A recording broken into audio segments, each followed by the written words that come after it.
নমস্কার বন্ধুরা, জেসিস kitchen and baking এ আমার সকল দর্শক বন্ধুদের স্বাগত।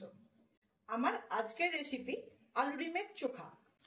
এটা খুব ছোট্ট আর খুব সহজ একটা রেসিপি, কিন্তু এটা খেতে মানে ভাত ডালের সঙ্গে মেখে খেতে এটা খুব ভালো লাগে। আপনারা বাড়িতে একবার ট্রাই করতে পারেন, আশা করি আপনাদেরও ভালো লাগবে। তাহলে আসুন শুরু করি আজকের রেসিপি। তার জন্য আমি এখানে নিয়ে নিয়েছি একটা আলু, বড় আলু ছিল, এটাকে টুকরো টুকরো করে কেটে আমি সেদ্ধও করে নিয়েছি, সঙ্গে একটা ডিমও সেদ্ধ করে নিয়েছি। এবার এগুলোকে ভালো করে মেখে নেব।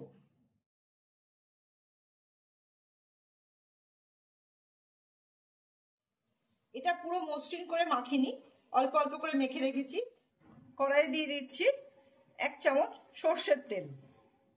আলু ডিমটা যখন মাখলাম ওর মধ্যে আমি কিছুই দিইনি, কারণ এই তেলটা গরম হয়ে গেলে এর মধ্যে আমি কিছু জিনিস ভাজবো, ভেজে তারপরে ওই আলু ডিম সেদ্ধর মধ্যে দেব। তেলটা গরম হয়ে গেছে, এর মধ্যে দিয়ে দিচ্ছি একটা পেঁয়াজ, এটাকে আমি এরকম কুচি করে নিয়েছি। 7 টুকরো মতো রসুন, সেটাকে আমি কুচি কুচি করে কেটে নিয়েছি। আর নিয়েছি 2টো কাঁচা লঙ্কা, সেটাকে এরকম কুচি করে কেটে নিয়েছি। এবার এগুলোকে আমি কড়াইয়ের মধ্যে দিয়ে দিচ্ছি। এবার এই তিনটেকে ভালো করে একটু লাল লাল করে ভেজে নেব। পেঁয়াজ, রসুন, কাঁচা লঙ্কা এগুলো ভাজা হয়ে গেলে এর মধ্যে দিয়ে দেব আলু ডিম যেটা মেখে রেখেছিলাম সেটা। এবার এই আলু ডিম সেদ্ধটাকে পেঁয়াজ, রসুন, কাঁচা লঙ্কা যেগুলো ভাজা হয়ে গেছে সেটার সঙ্গে ভালো করে এবার মিশিয়ে নিয়ে ভাজা ভাজা করতে হবে। এটা শুধুও মাখা যায়, মানে আলু ডিম সেদ্ধর সঙ্গে যদি এটাকে দিয়ে মাখা যায়, কিন্তু যদি একটু কড়াইয়ে দিয়ে এটাকে নেড়ে নেওয়া যায় তাহলে এটার টেস্টটা আরো ভালো হয়।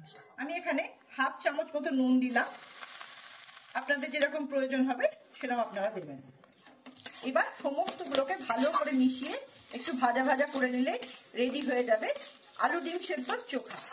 ডিমগুলো পুরো একদম মসৃণ করে মেখে নিইনি, যাতে বোঝাও যায় আর মুখে পড়বে খাওয়ার সময়, তখন খেতেও ভালো লাগবে। এইভাবে মিনিট খানেক ভেজে নিলে রেডি হয়ে যাবে আলু ডিমের চোখা।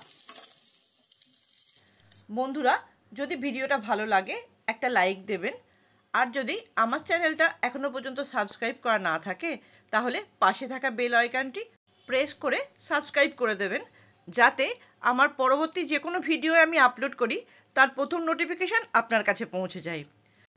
তাহলে বন্ধুরা, আজ এই পর্যন্ত। আগামী দিনে আবার অন্য কোনো রেসিপি নিয়ে আপনাদের সঙ্গে দেখা হবে। ভালো থাকবেন, ধন্যবাদ।